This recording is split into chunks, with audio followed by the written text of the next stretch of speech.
melayang-layang, kita bilang kita serius. Jika melihat masa lalu, bukannya habis waktu terkena bahaya.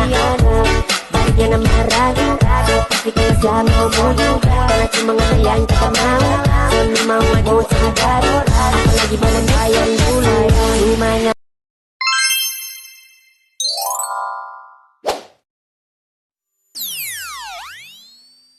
Halo guys, kembali lagi bersama gue Sylvia. Kali ini gue mau bikin vlog, tapi gue bingung mau vlog apa.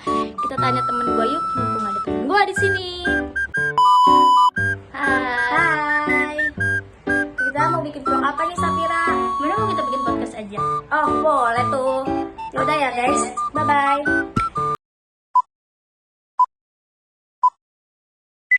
Oke guys, jadi kita udah ngumpul semua. Sekarang kita tinggal perkenalan ya. Dari sini, halo aku Intan. Halo gue Bunga. Halo gue Clara. Halo, aku Ipal. Halo, gue Dipa. Gue Safira. Gue Sylvia. Nah, kan udah kenalan. Kebetulan sekolah kalian dari mana nih asalnya? Kebetulan kita satu sekolah semua guys. Di SMA 24. Kita satu sekolah ya guys. Oke, kelas berapa nih semester kali ini? Kita juga satu kelas guys. Satu sekolah. Kelas 12. IPS 2. Kelas 12 kan udah banyak sekali kan kesibukannya. Kesibukan kalian masing-masing itu apa sih?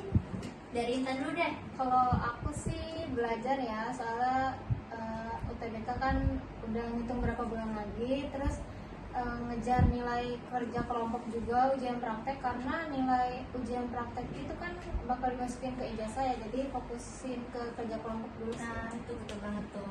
Kalau Bunga gimana nih? Sama sih, gak jauh beda. Kayak aku tuh sering latihan soal. Banyak juga uprak, lagi banyak uprak guys di sekolah. Kalau Clara? Sama, gua mau ngejar top 10. Gak kelihatan pokoknya Top 10.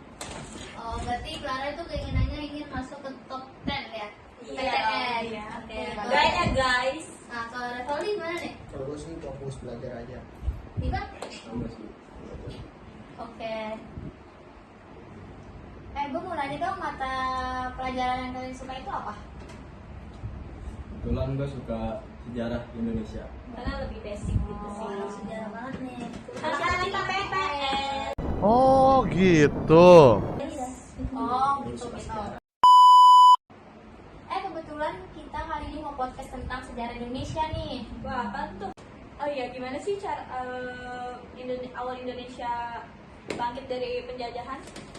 Menurut gue ya, awalnya itu sebenarnya para pahlawan dan para pribumi sudah berusaha untuk mengusir para penjajah dengan cara berperang. Tetapi suatu ketika Indonesia tidak menggunakan jalur perang, melainkan dengan membentuk suatu organisasi gitu. Oh, kayaknya gue pernah baca juga organisasi yang pertama didirikan. Organisasi Budi Utomo kan, organisasi yang dibentuk oleh Budi Utomo dan para mahasiswa Sofia pada 20 Mei 1908. Coba ceritain sejarah organisasinya dong, awal mulanya kebangkitan Indonesia. Tunjuk dong, gak kelihatan. Oke, awalnya pada tahun 1907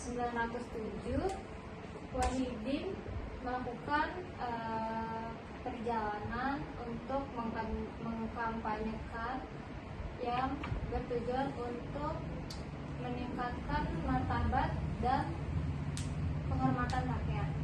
Lalu apa nih rencananya yang ingin dilakukan? Peningkatan tersebut dilakukan dengan membentuk dana pelajar atau study funds yang merupakan lembaga di mana akan membiayai pemuda-pemuda cerdas yang putus sekolah. Apa yang terjadi setelah itu? Pada akhir tahun 1907, Dewa ini bertemu dengan seorang yaitu Suetomo, seorang pemuda siswa Sofia. Lalu mereka banyak berbincang. Perbincangan mengenai apa yang dilakukan. Dengan perbincangan tersebut, mereka sepakat mendirikan perkumpulan yang memperhatikan nasib bangsa Indonesia, yaitu yang dinamakan Budi Utomo. Lalu gimana sih kelanjutan dari gagasan mereka tersebut? Jadi itu pada tanggal 20 Mei 1908, Sofia Suetomo itu menjelaskan gagasannya kepada para siswa Sofia dan disepakati oleh seluruh siswa. Bagaimana kelanjutan itu? Akhirnya Dr. Sutomo pun menjadi ketua resmi dari organisasi Budi Utomo. Pada bulan Juli tahun 1908, sebanyak 650 orang sudah mulai bergabung dan sudah mulai menyebar ke beberapa kota. Benarkah kota apa saja? Organisasi tersebut sudah menyebar di pulau sekitar Pulau Jawa, yaitu Jakarta, Bogor, Bandung, Yogyakarta, Magelang, Surabaya, dan Probolinggo. Awalnya organisasi Budi Utomo itu ditolak oleh golongan kaum priai atau golongan bangsawan. Minum dulu ya. Bentar ya, silakan dulu ya. Nggak usah pegang-pegang ya guys. Wow.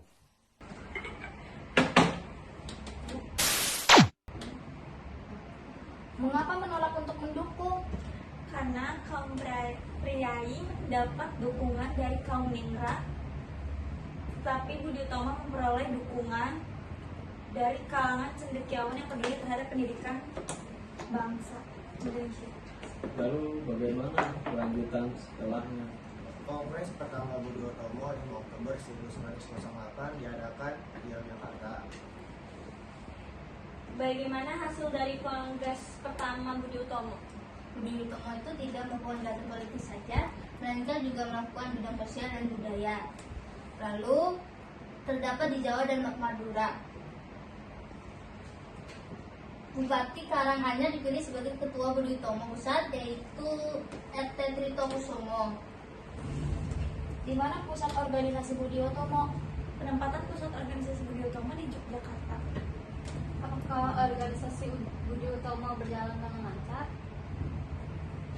Pada tahun 1909, Dr. Cipto Mangunkusumo mengundurkan diri dari Budi Utomo untuk mengajar cita-citanya.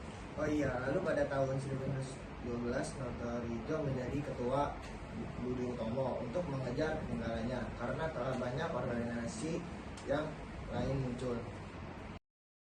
Budi Utomo juga bergabung dalam PPKI pada tahun 1927 yang diperoleh oleh I.R. Soekarno.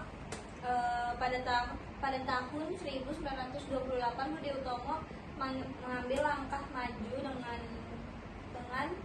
dan pada tahun 1928 juga menambahkan asas dan tujuan pergerakan, yaitu turut berusaha mewujudkan cita-cita persatuan Indonesia.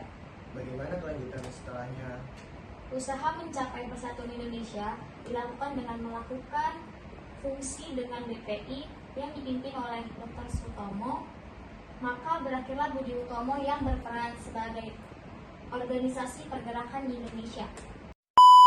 Oh, jadi begitu ya sejarah organisasi modern kebangkitan Indonesia. Iya, betul. Ya, jadi kita kebetulan baru tahu nih sejarah Indonesia tentang apa ini tadi?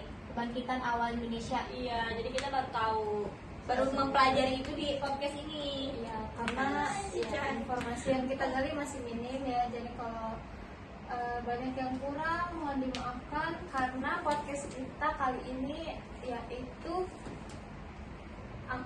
bakal kita kasih nama Seba Peru, sejarah baru, pengalaman baru.